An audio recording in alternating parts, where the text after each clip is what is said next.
Bonjour à tous. Le développement social de l'enfant est une étape essentielle de sa construction. Dès la naissance, l'enfant apprend à vivre avec les autres, à communiquer et à respecter des règles. Dans cette vidéo, nous allons comprendre comment se construit la socialisation, avec qui et comment l'adulte peut accompagner l'enfant au quotidien.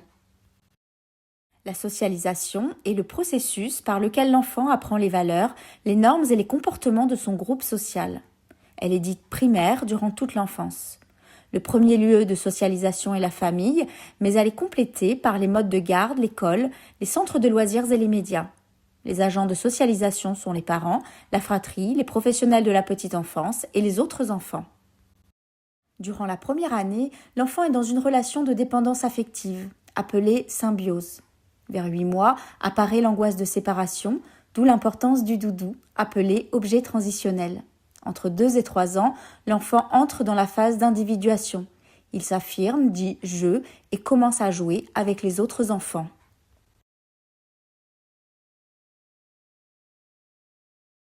Le père joue un rôle dynamisant. Par le jeu et l'exploration, il encourage l'enfant à découvrir son environnement et à prendre confiance en lui. Les frères et sœurs permettent l'apprentissage du partage, malgré parfois de la jalousie. Avec les autres enfants, le jeu est central. D'abord individuel, puis parallèle, associatif, symbolique et enfin collectif. Le jeu permet à l'enfant d'apprendre les règles sociales.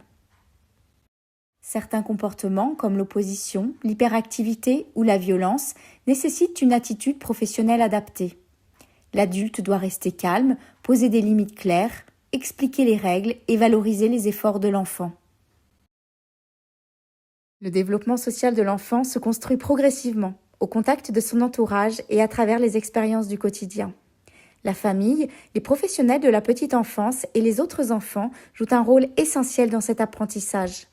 En posant un cadre sécurisant, en respectant le rythme de l'enfant et en adoptant une attitude bienveillante et cohérente, l'adulte permet à l'enfant de développer des relations positives et de s'intégrer dans la vie en collectivité. Comprendre ces étapes est indispensable pour accompagner l'enfant de manière professionnelle et adaptée. Merci pour votre attention et si cette vidéo vous a plu, pensez à vous abonner et à activer la petite cloche pour ne rien manquer. À bientôt!